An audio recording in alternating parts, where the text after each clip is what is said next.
Assalamualaikum guys, balik lagi di Podium, podcast di tempat umum.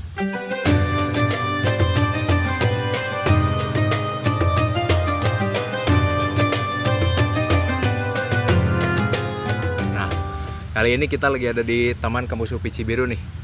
Mumpung lagi di UPI, gimana kalau kita bahas siapa sih guru yang paling hebat sepanjang sejarah Islam? Yoi, hari ini topiknya bakal bagus banget nih guys. Topiknya adalah pendidikan ala Nabi Muhammad.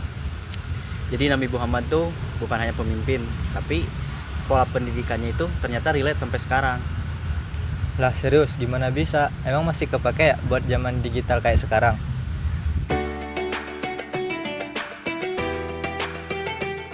Jadi gini guys, Nabi Muhammad SAW itu bukan hanya pemimpin, tapi dia juga guru terbaik sepanjang sejarah Islam.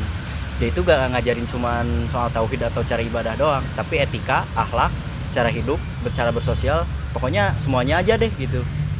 Jadi kayak paket komplit gitu ya, ilmunya dapat, attitude-nya juga dapat. Nah, uniknya tuh, dalam mengajarinya itu, Nabi Muhammad tuh nggak pernah kaku. Banyak banget metode-metode yang dipakainya. Oke, jadi pembelajaran Nabi Muhammad tuh dimulai dari mencontohkan. Jadi Nabi Muhammad tuh melakukan dulu, disebutnya itu uswatun hasanah. Dari pendidikannya itu dimulai dari mencontohkan hal-hal yang nanti diajarkan gitu. Ah, ini nih yang susah. Kita tuh sering nyuruh adik kita buat rajin, padahal kitanya scroll TikTok duluan. Bedanya itu, kalau Nabi Muhammad tuh konsisten. Dia mau ngajarin apapun, pasti praktekin dulu, baru benar-benar ngajarin. Jadi pendidikannya itu nggak sekedar cuman teori aja dan secara instan aja kayak wush gitu langsung teori, enggak. Jadi kita mulai dari teorinya dulu, dan itu teori yang paling mudah, nanti bertahap. Nah setelah bertahap itu baru dipraktekkan. Itu juga materinya berasal dari tauhid dulu, semisal gitu, misalkan kalau kita bahas pelajaran tauhid gitu. Berarti kayak leveling gitu ya, nggak langsung ke level bos gitu. Bedanya itu pas banget kan. Jadi orang-orang tuh bukan sekedar hafal, tapi benar-benar paham dengan apa yang mereka pelajari. Uniknya lagi, pendidikan dari Nabi Muhammad itu nggak hanya dari semisal hanya di kelas atau misalkan di madrasah, tapi dia juga ngajak semua orang buat berdiskusi gitu. Jadi tidak terkesan monolog ataupun membosankan dari pembelajaran tersebut. Nah ini nih yang gue suka. Jadi kita tuh kayak belajar tapi sambil ngobrol, nggak cuman monolog satu arah gitu doang.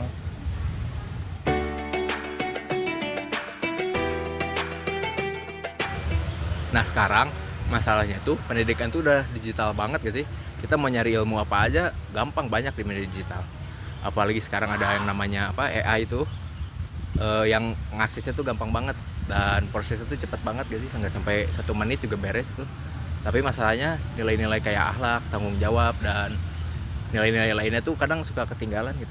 Iya, jadi dengan adanya teknologi itu tuh bikin kita tuh banyakkan orang jadi fokus ke akademik aja, tapi ketika berhadapan dengan sosial atau lingkungan sosial, mereka tuh jadi lupa bagaimana caranya beretika gitu. Benar sih, kayak orang cepet gitu hafal rumus fisika, tapi giliran disuruh antri aja males, atau giliran disuruh nyontek cepet gitu. Nah itu dia tuh, makanya kita tuh harus tahu kalau kita belajar itu harus bukan cuma mentingin otak, tapi harus juga mentingin hati gitu. Iya, jadi ketika datang ke dunia pendidikan ini, pendidikan yang sebenarnya yang diterapkan di Islam itu bisa diterapkan oleh siapa aja. Tidak patok pada dosen atau guru, bahkan semua orang bisa, dengan catatan bahwa ketika melakukan pendidikan itu kita kasih feedback yang baik gitu. Kayak influencer pendidikan ya, tapi yang benar-benar ngajarin akhlak, bukan cuman pamer OOTD. Ya intinya sih teknologi itu cuma jadi alat ya. Yang penting sih siapa yang make dan dipakainya untuk apa. Karena itu ketika pendidikan yang berasal dari hati lalu disampaikan dengan baik, pasti akan sampai pada orangnya. Tidak terpatok bahwa pendidikan itu hanya dikenyap di formal saja, bahkan di luar formal itu kita bisa tetap dapat pendidikan itu. Wah, berarti intinya pendidikan ala Nabi ini bisa banget kan diterapin, tinggal kitanya aja mau atau enggaknya. Nah jadi kalau ditanya pendidikan ala Nabi Muhammad itu masih relevan gak sih untuk dipakai sekarang? Kalau menurut aku sih masih relevan banget ya nggak Pi? Ya, jadi konsep pendidikan yang dibawa oleh Nabi Muhammad ini, beliau memberikan alasan dan bagaimana pelajaran itu harus diajarkan atau kapan diajarkan, karena beberapa pendidikan itu harus diajarkan tepat pada waktunya. Dan yang paling keren itu ngajarin orang buat jadi baik itu bukan cuman biar kelihatan pintar doang. Setuju sih. Jadi kita itu belajar itu bukan cuma bikin nilai kita jadi bagus atau jadi gede, tapi biar kita jadi manusia yang berguna gitu. Jadi kita juga bisa jadi sosok guru bagi orang-orang di sekitar kita. Setuju. Jadi dengan konsep pendidikan seperti ini membuat semua orang itu bisa jadi pendidik, minimal pada lingkungan sosialnya sendiri seperti keluarga ataupun kerabatnya. Dan jangan lupa, guru yang terbaik itu bukanlah guru yang paling banyak omong, tetapi guru yang bisa ngasih contoh lewat tindakan. Keren banget, Feb. Jadi intinya semoga obrolan kita hari ini jadi pengingat deh ya, agar kalau kita belajar itu tetap kita harus membawa nilai-nilai Islam di dalam langkah-langkah kita belajar.